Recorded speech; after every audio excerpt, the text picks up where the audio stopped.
해병특검의 압수수색과 관련해 이영훈 목사가 공식 입장을 냈습니다. 이 목사는 지난 주일 예배 시간에 최상병 사망 사건과 관련해 그 어떤 청탁과 요청도 없었다고 밝혔습니다. 기록적인 폭우가 이어진 가운데 입당을 한 달 앞둔 개척교회 전체가 물에 잠겨 안타까움을 더하고 있습니다.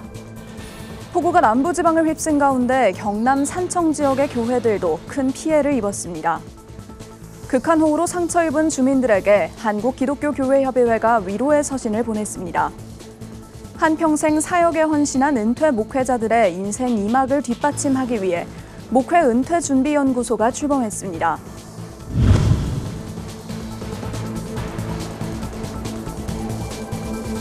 시청자 여러분 안녕하십니까? 구TV 뉴스입니다.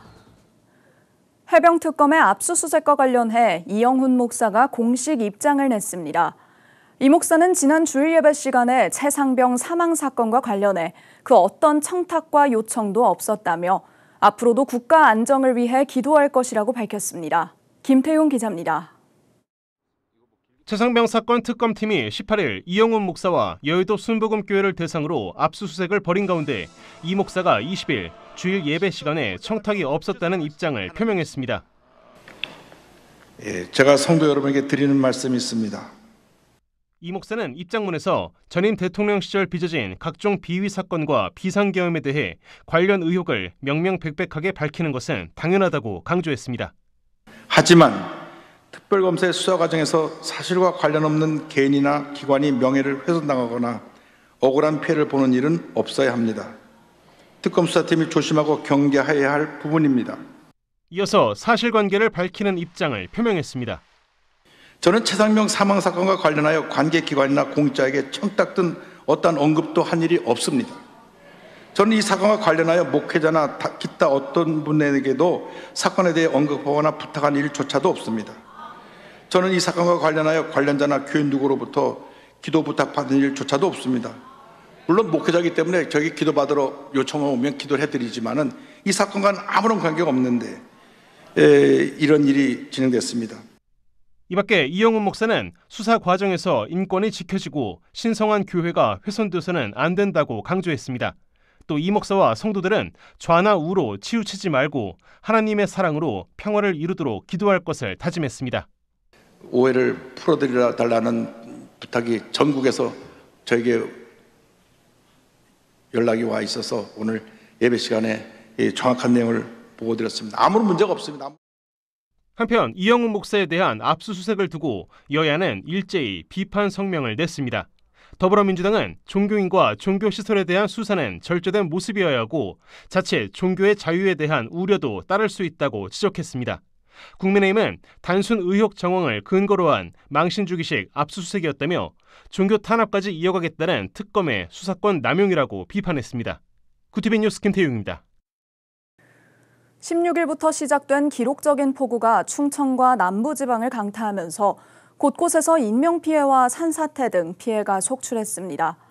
충남 천안 동남구에 위치한 한 개척교회는 입당 감사 예배를 한 달 앞두고 지하 예배당 전체가 물에 잠기며 사역에 큰 타격을 입었습니다. 보도에 배보경 기자입니다. 지난 16일부터 시작된 극한 폭우는 시간당 최대 100mm에 달하는 빗줄기를 쏟아내며 충남 등 남부지방을 집어삼켰습니다. 연일 계속되는 폭우로 지역 곳곳에서 사망자와 실종자 등 피해가 속출한 가운데 천안 동남구에 위치한 천안 임마누엘 교회도 예외는 아니었습니다. 연립주택 지하주차장이 침수되며 건물 지하 1층에 있던 교회가 물에 잠긴 겁니다. 17일 새벽 3시경 쏟아진 빗물은 삽시간에 예배당을 가득 채웠습니다. 밖에서 막 소리가 들리더라고요. 아파트로 막 물이 지하 주차장으로 계속해서 들어가는 거예요. 일단 저는 가장 먼저 이제 교회를 먼저 간 거죠. 큰일 났다. 이거 어떻게 해야 되나 이거. 일단 급한 것부터 막 옮겨야 되잖아요. 70평 규모의 교회가 물에 잠기며 발생한 재산 피해만 약 5천만 원. 인근 소방서에서 빌린 모터 한 대로 배수 작업에 나섰지만 이마저도 고장나 역부족이었습니다. 강대상은 진흙투성이가 됐고 교회 의자를 비롯한 집기들 역시 무용지물이 됐습니다. 지금 이곳은 다음 달 입당 감사 예배를 준비하던 천안 임마누엘 교회입니다. 16일 내린 기록적인 폭우로 3시간 만에 예배당은 허리까지 물이 들어찼고 지금도 물이 빠지지 못해 의자들이 나뒹굴고 있습니다. 1998년 백석교단에 소속돼 천안 쌍용동에서 천안 임마누엘 교회를 섬겨온 이규철 목사. 2021년 발병한 대장암과 싸워가며 지난달 천안 동남구에서 개척교회를 일궈냈지만 입당 감사 예배를 한 달 앞두고 침수 피해를 입게 됐습니다. 어떻게 말을 표현할 수가 없어요. 그래서 빨리 이렇게 좀 수습이 되고, 그리고 아직까지 이제 여기는 이제 제가 새로 개척하는 마음으로 지금 준비하고 있는데, 성도가 있는 것도 아니고 어떻게 지금 마음이 좀 참담할 길 없습니다. 침수로 캄캄해진 교회 벽면에 붙어있는 성경 말씀. 어려움 속에도 복음 전파의 사명을 이어갈 개척교회에 한국교회 성도들의 기도와 도움의 손길이 절실합니다. 구티비 뉴스 배부경입니다. 구티비 부울경본부에서 보내온 소식입니다. 지난 토요일 집중호우가 쏟아진 가운데 경남 산청 지역에서는 침수와 인명피해 등 안타까운 소식이 이어지고 있습니다. 이틀이 지났지만 완전 복구까지는 갈 길이 먼 모양새입니다. 얘는 말도 못하지. 온 동네가 물이 다 들었고. 지역 교회에도 피해가 발생했습니다. 산청신안교회는 교육관과 도서관, 사택으로 사용하던 지하 공간이 모두 침수됐습니다. 수도 사용도 어려운 상황에서 김도훈 담임 목사는 막중한 피해를 입었지만 하나님께서 은혜의 길로 인도해 주실 줄로 믿는다며 교계의 기도와 도움을 요청했습니다. 힘을 합쳐서 끄집어내고 씻어내고 하면 예전처럼 또 깨끗한 그런 환경이 될 수 있으리라 믿습니다.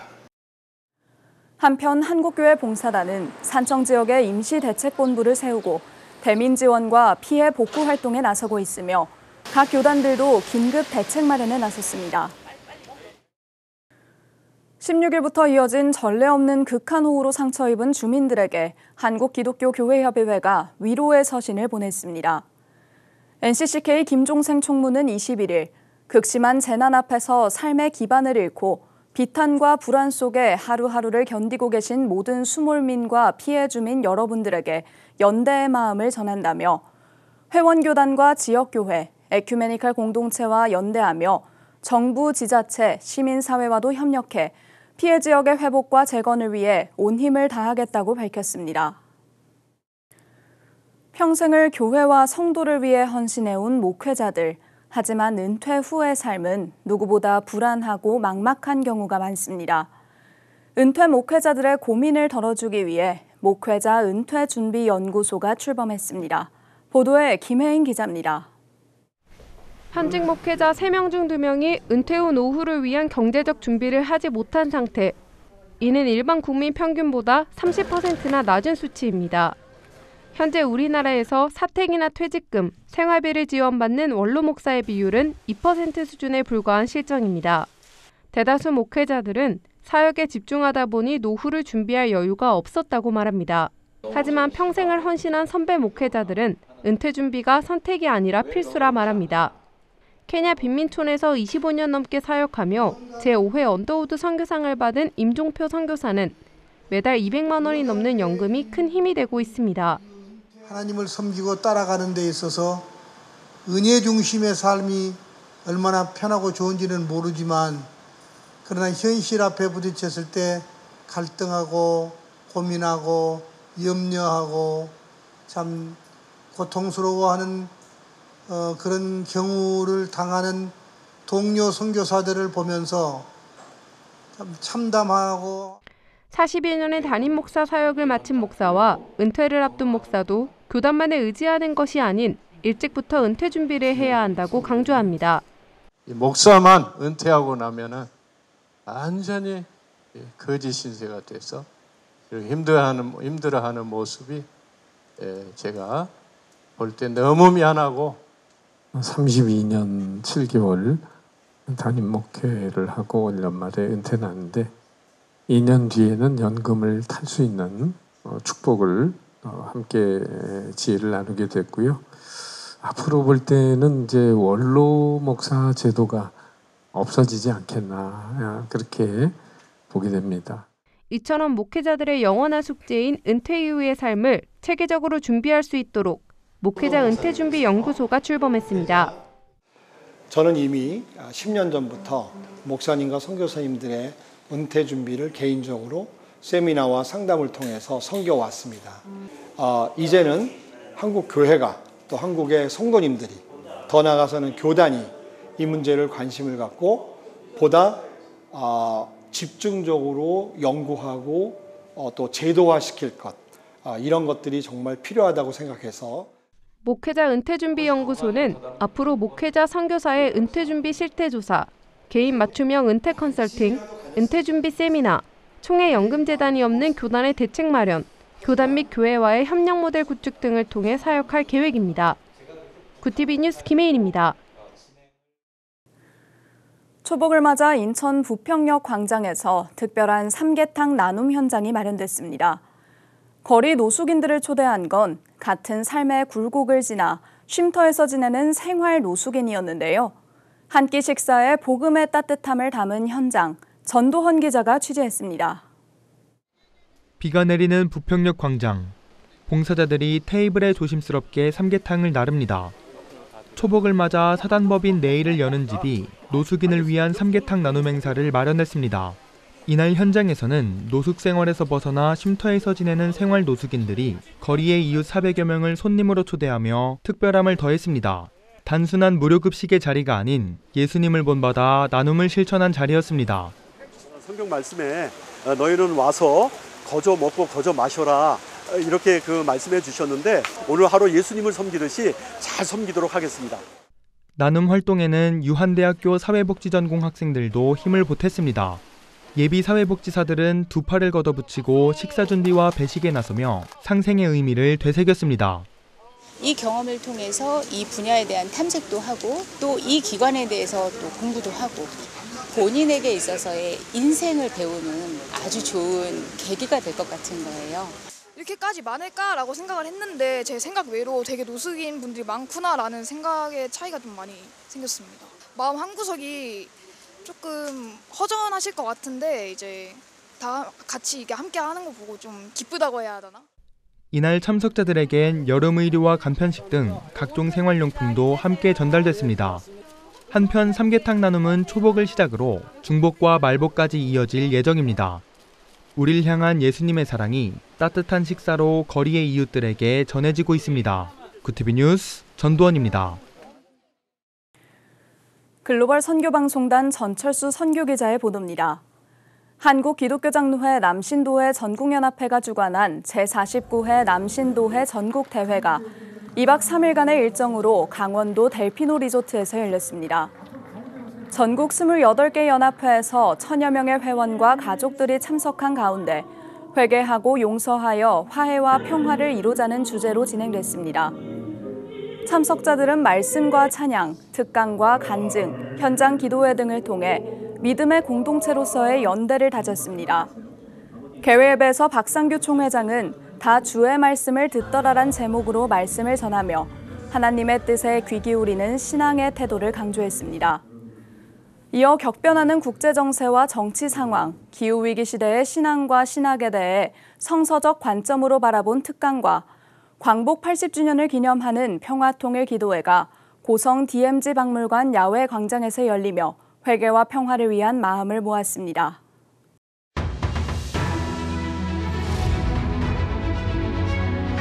오늘의 이슈 포커스입니다. 정부의 대규모 경기 부양책인 민생회복 소비 쿠폰 신청이 21일부터 시작됐습니다. 행정안전부는 이날부터 약 8주간 온오프라인으로 소비 쿠폰 1차 신청을 진행한다고 밝혔습니다. 지원 금액은 국민 1인당 기본 15만 원이며 차상위 계층과 한부모 가족은 1인당 30만 원, 기초생활수급자는 1인당 40만 원을 받게 됩니다. 이 밖에 비수도권 지역 주민에게는 3만 원이, 농어촌 인구 감소 지역 주민에게는 5만 원이 추가로 지급됩니다. 지난 16일부터 전국에 내린 극한호우로 사망자 18명, 실종자 9명이 발생했습니다. 지역별 사망자는 산사태가 발생한 경남 산청이 10명으로 가장 많았고 경기 가평 2명, 충남 서산 2명, 경기 오산과 포천, 충남 당진과 광주 북부에서 각각 1명씩 발생했습니다. 실종자는 가평과 산청에서 각각 4명, 광주 북구에서 1명이 나왔습니다. 계속해서 구조 작업이 진행돼 피해 현황은 앞으로 달라질 가능성이 있습니다. 김건희 여사 관련 의혹을 수사하는 민중기 특별검사팀이 통일교 서울본부에 대한 2차 압수수색에 나섰습니다. 특검팀은 21일 오전 서울 용산구 통일교 서울본부에 수사관을 보내 문서 자료와 PC 내 파일 등을 확보했습니다. 앞서 특검팀은 지난 18일 서울본부를 비롯해 가평 설악면의 통일교 본부와 사업체 자금을 관리하는 통일유지재단 등 각종 시설을 동시다발로 압수수색했습니다. 이재명 정부가 남북관계 복원카드로 북한 개별 관광을 검토하고 있는 것으로 알려졌습니다. 정부는 10일 국가안전보장회의 전체 회의 후 북한 개별 관광 추진이 가능한지, 이를 위해 풀어야 할 조건이 무엇인지 등을 검토한 것으로 전해졌습니다. 다만 북한 개별 관광 카드가 현실화되기 위해선 북한의 호응은 물론 미국과의 협의가 필요하다는 지적이 나옵니다. 위성락 대통령실 국가안보실장이 현지 시간 20일 미국 워싱턴 DC에 도착했습니다. 위 실장은 내달 1일 상호관세 부과 시한을 앞두고 트럼프 행정부 고위급과 막판 조율에 나설 예정입니다. 또 주한미군 주둔비용 분담금 등 방위비 관련 논의를 추진하며 한미 정상회담의 구체적인 일정도 조율을 시도할 것으로 보입니다. 인천 송도에서 아버지가 아들을 총격하는 사건이 발생했습니다. 경찰에 따르면 20일 오후 9시 반쯤 인천 송도의 한 아파트에서 총기 사건이 발생했다는 신고가 접수됐습니다. 현장에서 총에 맞은 34살 남성은 병원으로 옮겨졌으나 결국 숨졌고, 아들에게 총을 쏘고 달아난 60대 아버지는 21일 새벽 0시 20분쯤 서울 강남에서 검거됐습니다. A씨는 경찰 조사에서 자신이 살던 서울 도봉구 집에 폭발물을 설치했다고 진술했는데, 실제 A씨 집에선 신어와 점화장치 등 15개의 폭발물이 발견된 것으로 확인됐습니다. 구TV 뉴스 권현석입니다.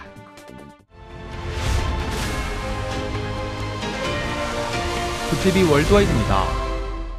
20일 치러진 일본 참의원 선거 결과 집권당인 자민당과 공명당은 과반 확보에 실패해 중의원에 이어 참의원까지 여소야대 구조가 형성됐습니다. 선거 연패로 전국 불안정이 심화되면서 일본 내에선 총리 퇴진론도 제기되고 있습니다. 참의원은 중의원과 함께 일본 국회를 구성하며 124석을 6년 임기의 절반인 3년마다 교체합니다. 도널드 트럼프 미국 대통령이 지니어스 법안에 서명했습니다. 이 법안은 법정 화폐와 가치가 연동된 가상자산인 스테이블 코인을 제도권에 편입시키는 내용을 담고 있습니다. 또 발행사가 발행액만큼의 금액을 미 달러나 단기국채 같은 안정적 자산에 예치하도록 의무화했습니다. 이를 통해 디지털 환경에서도 달러의 기축통화 지위를 강화하려는 것으로 해석됩니다. 브라질 대법원이 자이르 보우소나루 전 대통령에게 전자발찌 부착을 명령했습니다. 보우소나루 전 대통령은 외국 정부와 접촉하며 쿠데타를 모의한 혐의로 수사를 받고 있습니다. 한편 트럼프 대통령은 보우소나루에 대한 사법 조치를 비판하며 그에 대한 지지를 50% 관세 부과의 명분으로 내세운 바 있습니다. 유전 정보를 분석해 자녀를 선택할 수 있는 배아 유전체 검사 기술을 두고 논란이 일고 있습니다. 실리콘밸리 스타트업 오키드 헬스는 배아 DNA를 분석해 질병 가능성을 예측하는 서비스를 제공하는데, 이 데이터를 바탕으로 출산할 자녀를 고를 수 있습니다. 전문가들은 유전 정보를 기준으로 생명을 선택하는 건 윤리적으로 위험하다고 지적했습니다. 19일 중국이 티베트 얄룽창포강에 세계 최대 규모의 댐 건설을 시작했습니다. 강 상류를 차지한 중국이 물을 전략적으로 활용할 수 있다는 우려가 커지고 있는데, 중국은 주변국과 협의하겠다는 입장이지만 인도와 파키스탄 등은 수자원 통제로 자국 피해가 우려된다며 강하게 반발하고 있습니다. 구TV 뉴스 전두환입니다.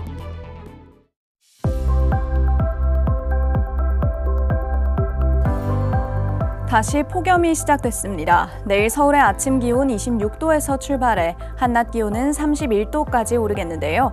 일부 지역에는 요란한 소나기도 지나겠습니다. 주 후반으로 갈수록 폭염이 심해질 전망입니다. 이어서 전국 날씨입니다. 내일 한낮 최고 기온은 서울 31도, 강릉 33도가 예상됩니다. 남부지방의 경우 대구와 광주 34도, 부산은 31도를 보이겠습니다. 날씨였습니다. 특검이 신앙인에 대한 최소한의 존중조차 없이 전례 없는 방식으로 압수수색을 진행한 건 과잉 수사로 비춰질 수 있습니다. 정치적 의도가 의심되는 수사로 종교의 자유를 침해한 것 아니냐는 지적 역시 제기되고 있는데요.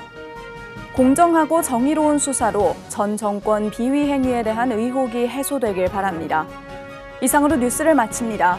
함께해 주신 여러분 고맙습니다.